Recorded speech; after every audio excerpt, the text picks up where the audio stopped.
Assalamualaikum warahmatullahi wabarakatuh. Saya Nur Azhara Putri. Di sini saya akan membahas tentang pengertian ekonomi dan masalah ekonomi. Ekonomi dapat diartikan sebagai oikos atau rumah tangga dan nomos sebagai peraturan-aturan hukum. Dan dapat diartikan sebagai peraturan rumah tangga. Menurut P.A. Samuelson, ilmu ekonomi adalah studi mengenai individu dan masyarakat membuat pilihan dengan satu tanpa uang atau dengan sumber daya alam yang terbatas. Dapat digunakan untuk memproduksi barang atau jasa dan mendistribusikannya untuk kebutuhan konsumsi sekarang atau masa yang akan datang kepada individu dan masyarakat. Adapun masalah ekonomi yaitu satu Aristoteles, politika dan etika atau teori nilai dan pertukaran. Yang kedua ada abad pertengahan, kehidupan masyarakat Eropa sangat didominasi dan dikendalikan oleh gereja. Gerakan reformasi gereja muncul karena adanya pelanggaran yang dilakukan oleh pemuka agama. Salah satu tokoh reformator Martin Luther. Renaissance atau kebangkitan atau lahir kembali, lahirnya bahasa dan budaya klasik Yunani Romawi yang dulunya dianggap tidak sejalan dengan gereja, bahkan dianggap kutukan. Adapun mazhab ekonomi Islam, yang pertama ada mazhab Bakir Az-Zadar. Masalah ekonomi muncul karena adanya keinginan manusia yang tidak terbatas dan ketersediaan sumber daya yang terbatas. Mazhab Bakir menolak pernyataan ini karena menurut mereka Islam tidak mengenal sumber daya yang terbatas.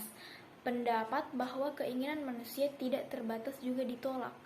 Contohnya manusia akan berhenti minum jika dahaganya telah terpuaskan. Terus yang kedua ada mazhab mainstream. Mazhab ini justru setuju bahwa masalah ekonomi muncul dikarenakan sumber daya yang terbatas yang dihadapkan pada keinginan manusia yang tidak terbatas, hampir sama dengan teori ekonomi konvensional. Perbedaannya terletak pada cara menyelesaikan masalah tersebut. Yang ketiga ada mazhab alternatif atau kritis. Mazhab ini mengkritik dua mazhab sebelumnya. Mazhab Bakir dikritik sebagai mazhab yang berusaha menemukan sesuatu yang baru yang sebenarnya telah ditemukan oleh orang lain, menghancurkan teori yang lama dengan menggantinya dengan teori yang baru. Sedangkan mazhab mainstream dikritiknya sebagai ciplakan dari ekonomi neoklasik dengan menghilangkan variabel riba dan memasukkan variabel zakat dan niat. Adapun perbedaan mikroekonomi dan makroekonomi. Ekonomi mikro memfokuskan atas individu dalam perekonomian, atau bisa dibilang bagaimana rumah tangga dan perusahaan membuat keputusan dan bagaimana mereka berinteraksi di pasar. Sedangkan ekonomi makro melihat perekonomian secara keseluruhan, mengkaji fenomena perekonomian secara luas termasuk inflasi, pengangguran, dan pertumbuhan ekonomi. Lalu ada penyebab kelangkaan.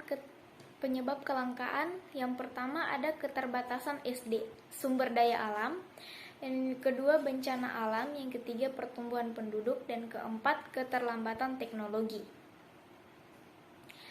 Pelaku kegiatan ekonomi yang pertama rumah tangga, pemilik berbagai faktor yang tersedia dalam perekonomian. Dua, perusahaan, organisasi yang dikembangkan oleh seorang atau sekumpulan orang dengan tujuan menghasilkan barang dan jasa yang dibutuhkan masyarakat. Tiga, pemerintah, badan yang bertugas mengatur kegiatan ekonomi. Sekian dari saya, kurang lebihnya mohon dimaafkan. Wassalamualaikum warahmatullahi wabarakatuh.